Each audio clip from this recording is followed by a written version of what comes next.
সকাল থেকে যদি ভিডিও শুরু করি তবে ঝাড়ু দেওয়াটা না দেখালে কিছু একটা কম কম মনে হয়। তাসে ঘর ঝাড়ু দিই আর উঠোন। গুড মর্নিং ফ্রেন্ডস, কেমন আছো তোমরা সবাই? আশা করি ভালো আছো।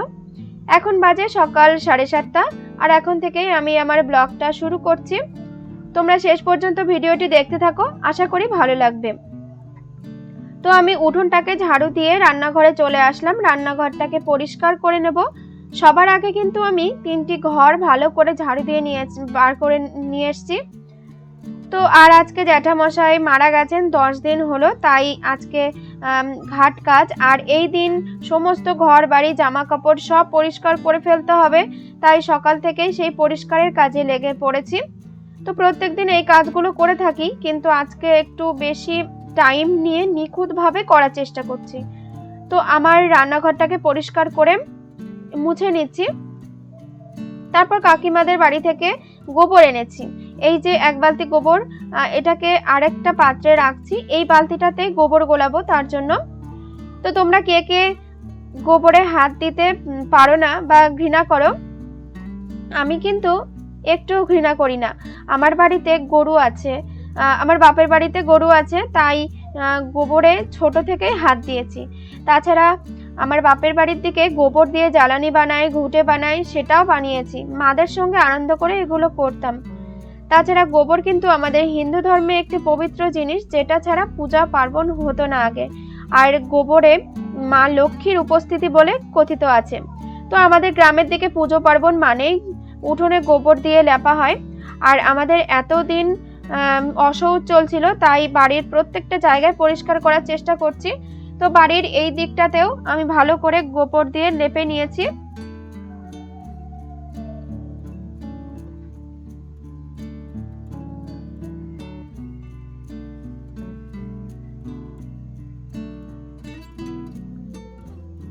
তারপর চলে আসলাম কলপাড়ে। তোমরা দেখতে পেলে কলপাড়ে আমি আগেই রান্নাঘরটাকে পরিষ্কার করে বাসনগুলোকে এনে রেখেছিলাম।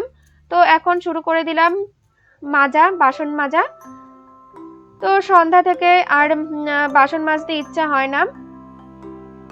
আগে গরমের সময় রাতের বাসন রাতেই মেজে রাখতাম, তাই সকালে একটু বাসন কমই হতো। হাঁড়ি আর যে বালতিটাতে আমরা জল রাখি সেটাই থাকতো। আর আমার শাশুড়ির মা বলে যে হাঁড়ি মাজতে নেই আর রাতে হাঁড়ি মাজতে নেই, আর জলের পাত্র কখনো খালি করতে নেই। তাই এই দুটো জিনিস সকালে মেজে নিতাম। তো আমি বাসনগুলোকে মেজে ধুয়ে নিচ্ছি আর এই ঝুড়িটাতে রাখি যাতে জলটা ঝরে যায়। বাসনটা মেজে তারপর কলপাটটাকে ভালো করে ঝাঁটা দিয়ে পরিষ্কার করে নেব।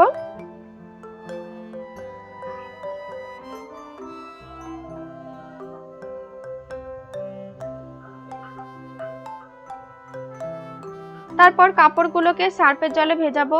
আজকে বেশ কয়েকবার কাপড় ভিজিয়েছি আর কেচে নিয়েছি।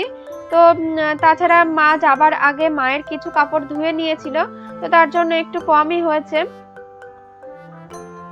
তো এবার পেটে তো কিছু দিতেই হবে, না হলে যে আর মেশিন চলবে না। আমরা গৃহবধূরা তো মানুষরূপী এক একটি রোবট, সারাদিন চলতেই থাকি একটা কাজের উপর আরেকটা কাজ। যতক্ষণ না রাতে বিছানায় শুতে যাই ততক্ষণ পর্যন্ত যেন কাজ ফুরাতেই চায় না। তো আমি ভাত বসিয়েছি, সকালের ভাত, সিদ্ধ ভাত করব, আর বেশি কিছু করব না। বাবা, আমি আর সোনা বাবা এই দিয়েই খেয়ে নেব সকালে। তারপর দুপুরে না হয় কিছু রান্না করব। আর আজকে হাজব্যান্ড আসবে, তো ও 2 দিন থাকবে, যেহেতু বাড়িতে জ্যাঠামশাইয়ের কাজ হবে। তো আমি এখানে রান্না করছিলাম আর সোনা বাবা খেলা করতে করতে একটু বিরক্ত করছিল, তাই ফোন দিয়ে বসিয়ে রেখেছিলাম ওকে। তারপর সোনা বাবাকে একটু জল বিস্কুট খাইয়ে নিচ্ছি। ভাত হতে যেহেতু একটু দেরি হবে, ওর খিদে পেয়ে গেছে, ও বেশ কিছুক্ষণ আগেই ঘুম থেকে উঠে গেছে। তো সংসারের কাজে যদি একটু চাপ থাকে তো বাচ্চার খেয়াল রাখাটা সেভাবে হয়ে ওঠে না। এটা কিন্তু আমরা মায়েরা জানি যে কতটা টেনশনে থাকতে হয়। ভাবি এই কাজটা করেই তবে ওর কাছে যাব, এরকম করতে করতে একটু দেরি হয়ে যায়। তো ওকে খাইয়ে রান্না করে এখন চলে আসলাম ঘর মুছতে। ঘরটাকে মুছে নেব। প্রথমে ঠাকুরের আসন আছে যে ঘরটা, সেই ঘরটা মুছে নিয়েছি। ঠাকুরের আসনের সামনেটা মুছিনি, কারণ ঠাকুরের আসনটা যেহেতু আমরা ছুঁতে পারবো না এখন, আর তাছাড়া স্নানের পরেই আমি আগে ঘরটাকে মুছে নিতাম। তো তারপর চলে আসলাম আমাদের ঘরটাকে মুছতে। আমি কিন্তু প্রত্যেক দিনই ঘর মুছি না, ওই একদিন বাদে একদিন ঘর মোছা হয় আমার। প্রত্যেক দিন মুছে উঠতে পারি না আসলে।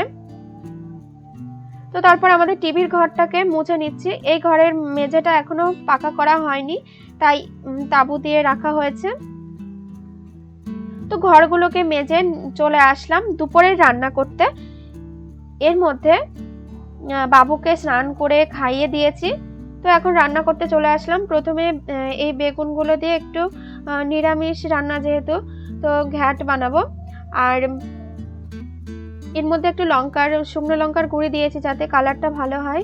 তো তারপর বেগুনটাকে নামিয়ে আমি কড়াইতে আলু সিদ্ধ করতে বসিয়ে দিয়েছি। সয়াবিন আলু রান্না করব, তো সয়াবিনটাকেও ওর সঙ্গে সিদ্ধ করতে বসিয়ে দিয়েছি। তো ওর মধ্যে নুনও দিয়ে দিয়েছি, আর তারপর ঢাকা দিয়ে দিলাম। ওটা সিদ্ধ হতে হতে আমি এখানে মশলা করে নেব। ধনে জিরে এগুলো বেটে নিচ্ছি। তো আমরা তো শিলে বাটা মশলাই খাই, তোমাদেরকে আগের ভিডিওতেও বলেছি। আর শিলে বাটা মশলাটা বেশি টেস্ট আনে তরকারিতে। তাছাড়া বেশি রান্না থাকলে তখন মিক্সচারে করি। তো আমি মশলাগুলোকে ভালো করে মিহি করে বেটে নিচ্ছি।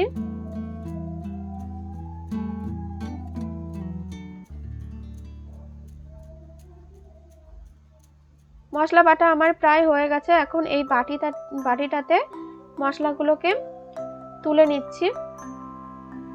এরপর একটু আদা বেটে নিয়েছিলাম, তো সেটা দেখানো হয়নি তোমাদেরকে।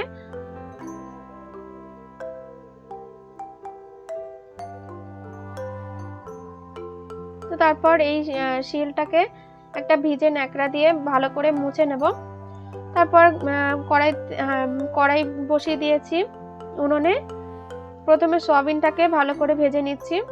আর সাদা তেলের রান্না,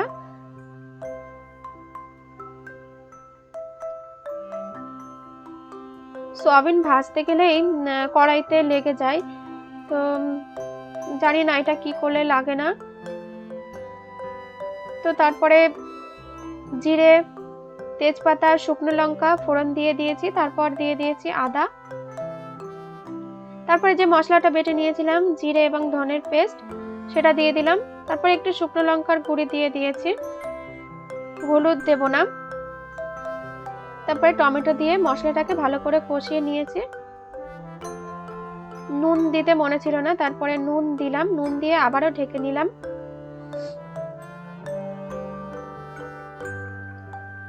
তারপরে পাকা লঙ্কা দিয়ে দিয়েছি যাতে কালারটা একটু আসে। আর এই লঙ্কাগুলোকে আমি চিড়ে দিইনি বা ফাটিয়ে দিইনি।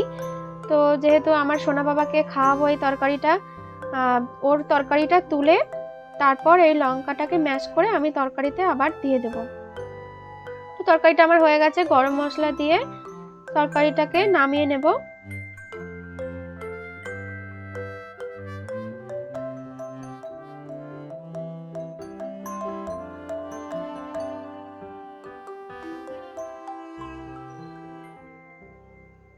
তো বন্ধুরা, আজকের ভিডিওটি এই পর্যন্তই। আমি স্নান করে ঘরে চলে এসেছি। আমি ভিডিওটা আর কন্টিনিউ করতে পারছি না, কষ্ট হয়ে গেছে, একটু রেস্ট নেব। তো দেখা হবে নতুন আরেকটি ভিডিওর সাথে। তোমরা ভালো থেকো, সুস্থ থেকো, টাটা।